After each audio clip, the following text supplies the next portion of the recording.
el sentido social y político del Eternauta. Está en línea Nati Stopani. Natalia es politóloga, docente, integra la dirección del Centro Cultural de la Cooperación y candidata de Es Ahora Buenos Aires, que lleva como principal candidato a Leandro Santoro en la Ciudad de Buenos Aires.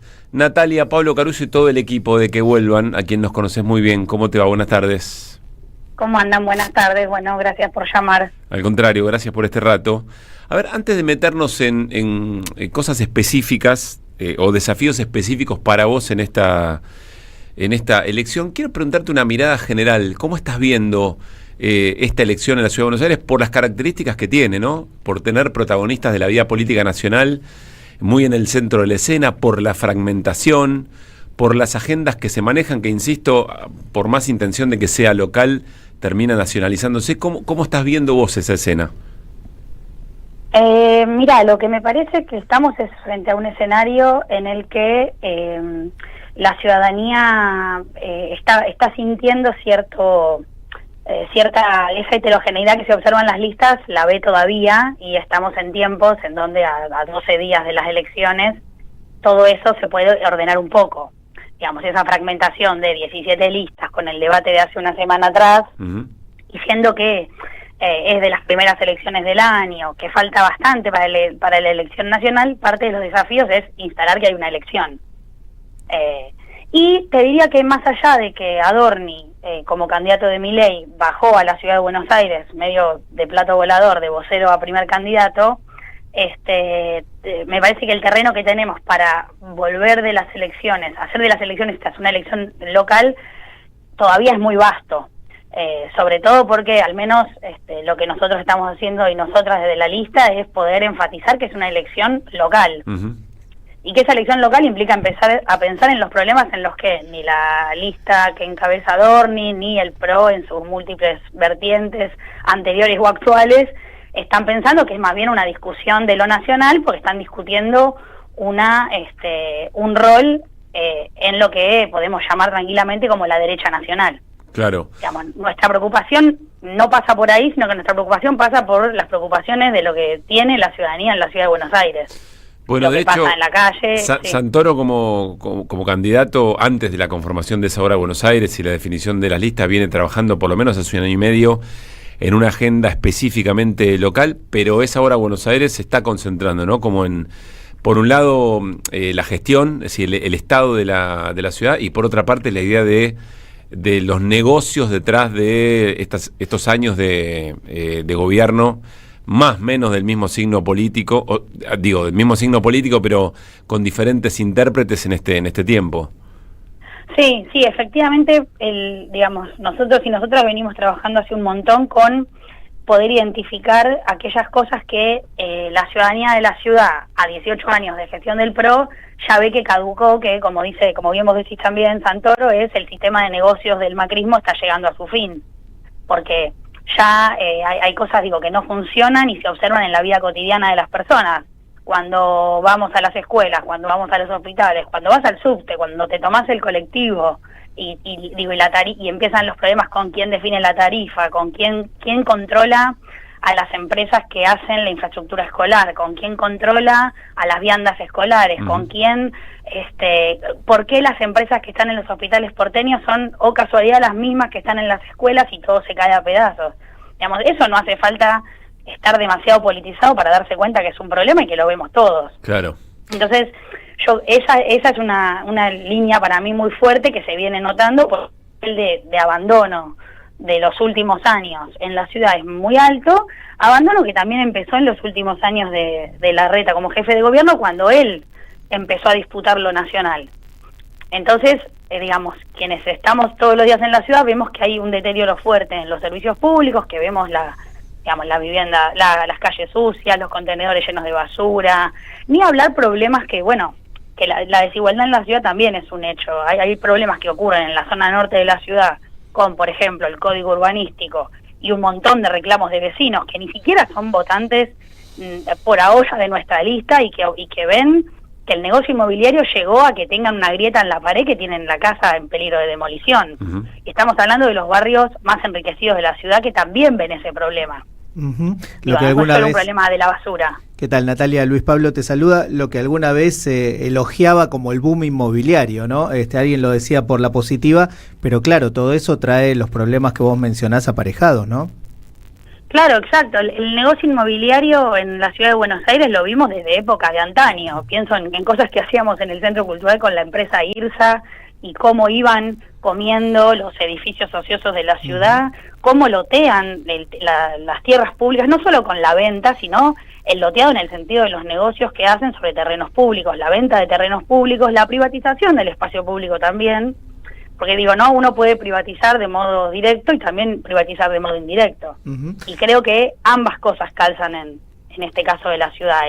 El código urbanístico modificado para que cada vez más la tierra vale más y vos tenés la chance de en menos metros cuadrados hacer cualquier cosa, y vos tenés viviendas ociosas en el centro de la ciudad que no sirven para nada, porque ni siquiera sirven para la especulación, o sea, sirven solo para la especulación financiera.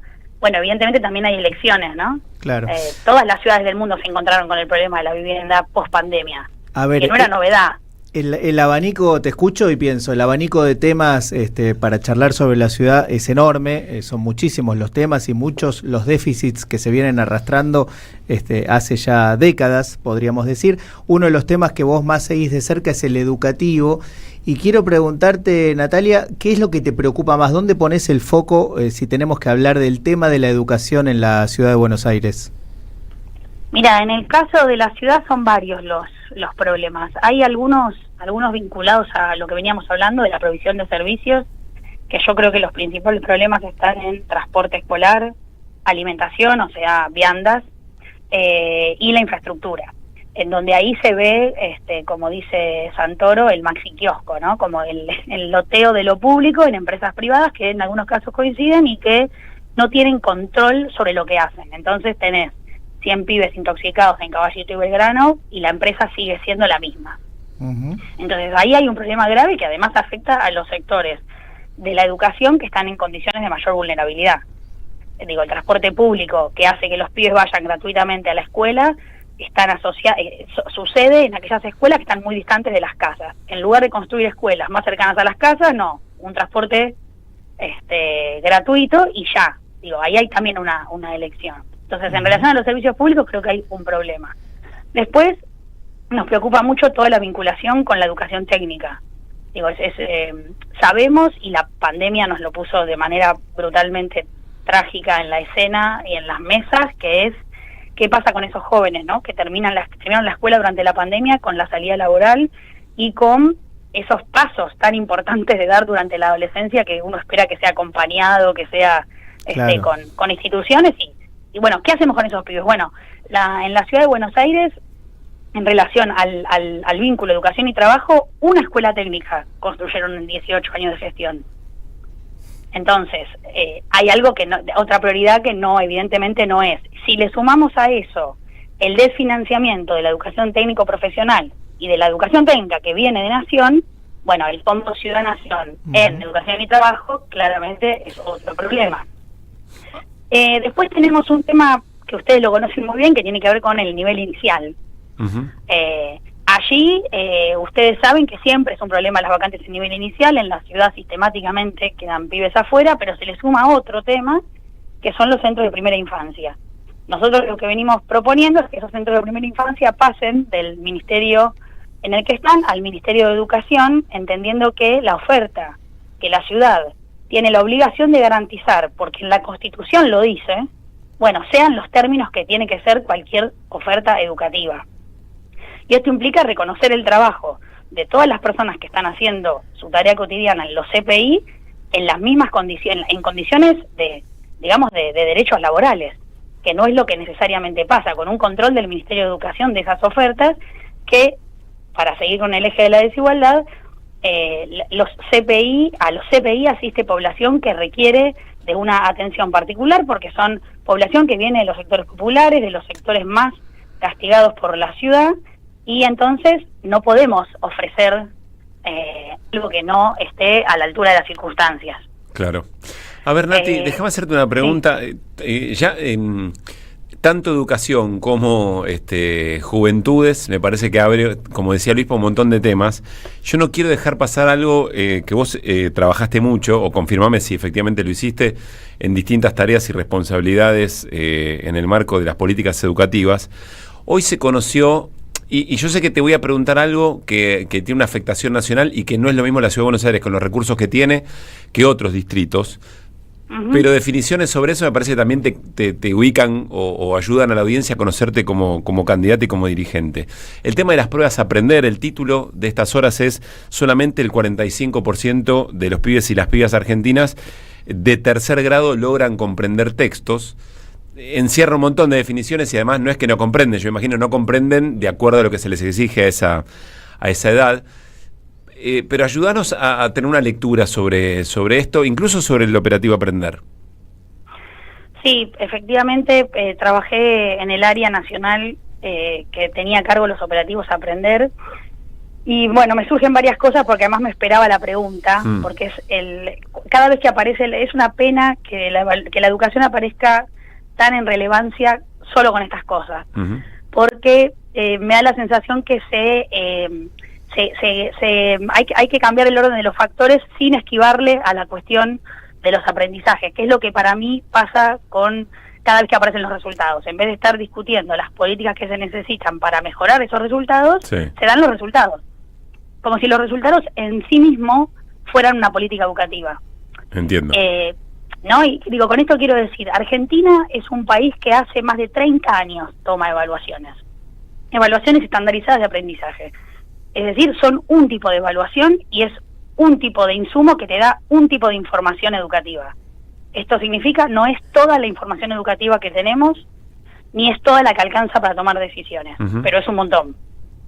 Entonces, Argentina tiene evaluaciones estandarizadas y tiene otro tipo de insumos que le proveen información, por ejemplo, el anuario estadístico, que es otra fuente muy importante de información y que, desde una mirada más compleja, de lo que se trata es de combinar siempre fuentes para intentar hacer una caracterización de la escena educativa más compleja, porque no alcanza ninguna fuente en sí misma. Sí, en principio nos decís, cuidado con tomar estos resultados como si fueran lo único a partir de lo cual se tiene que hacer una evaluación de las políticas educativas, pero al mismo tiempo no desconocer el dato que aporta. Por supuesto. Sí, son una fuente más. El problema de esta fuente es que está colocada en todos lados como la fuente con mayúscula, porque bueno, yo me imagino que cualquier persona con un poco de criterio humanístico te pone mal, que te digan, che, los pibes no, un tercio no termina la secundaria, o un tercio no sabe. Ahora, lo que no dicen, y sobre todo, digo, los resultados de hoy están, hay que estudiarlos bien, porque hay acá un cambio importante. Esta evaluación que se tomó viene a romper una comparabilidad de evaluaciones, que es una condición de calidad de las mediciones. Por eso dicen que esta medición es la base comparativa de las que vienen. Exacto, de las que vienen, lo cual hace que no puedas comparar para atrás. Yo creo que hay que pensar esto va atado al Plan Nacional de Alfabetización, un plan que lanzó el mileísmo, que lo iba a lanzar en mayo, lo lanzó en julio. Lo lanzó mostrando que era la política, cuando, si miramos los resultados de evaluación nacional, no estamos mirando matemática. Si nos pensamos cuál es el área que requiere intervenciones urgentes, es matemática, da peor que lengua, y estamos hablando de lengua. Ni siquiera hablamos de lengua, hablamos de alfabetización como si fuéramos un país analfabeto. Entiendo.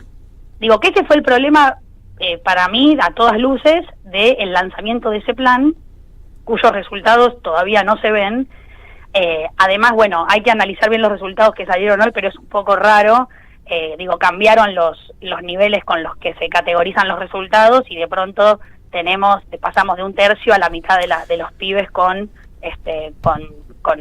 supuestos problemas para la lectura.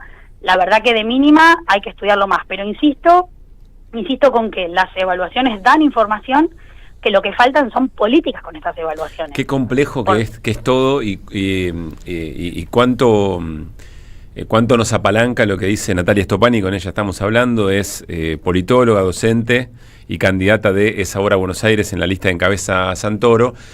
invita a una charla mucho más compleja que no es esta, pero al mismo tiempo nos dice, che, cuidado porque estamos equivocando el orden del análisis. Bueno, prometemos seguir haciéndolo y no cuando estén estos resultados.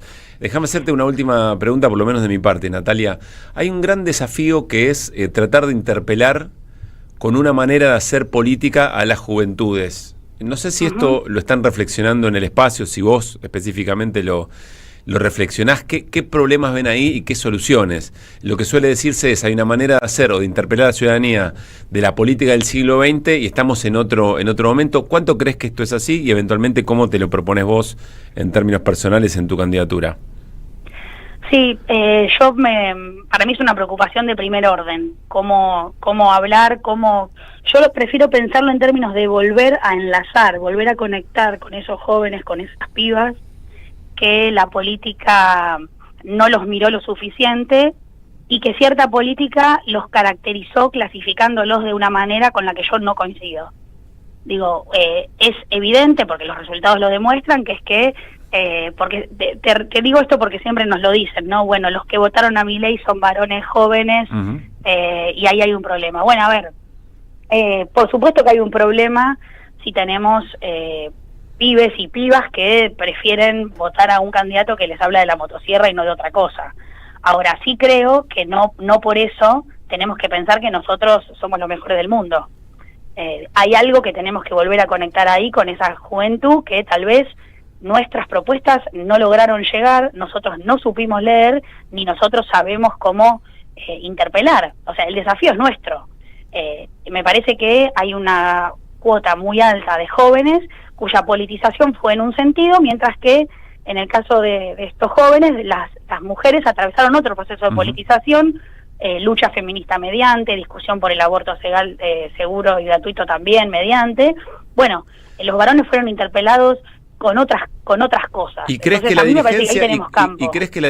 dirigencia del espacio al que perteneces todavía está en etapa de diagnóstico o empezás a ver algunos cambios, empezás a ver intentos de otro modo de interpelar? No, yo creo que nosotros estamos en un momento de fuerte interpelación a esos sectores, porque la lista da cuenta de la diversidad que necesitamos para hablarle a cada votante. Estoy convencida de que no todos podemos todo, y estoy convencida de que tampoco hay que forzar las identidades y los modos de interpelación, pero yo como militante política no puedo resignarme al diagnóstico de los votantes de Milei son la mayoría varones y jóvenes. No, de ninguna manera. Mi tarea militante es ir a ver qué pasó, y es ir a ver qué hacer, digamos, y no tengo tampoco duda de que sigue siendo un desafío, y que también es un desafío cuando también la política, en términos de recursos, en términos de políticas públicas a ofrecer, está en manos de quienes no piensan como nosotros. Entonces, no hay ninguna política dirigida a los jóvenes en relación al alquiler, en relación al primer empleo, en relación a la promoción de los estudios superiores.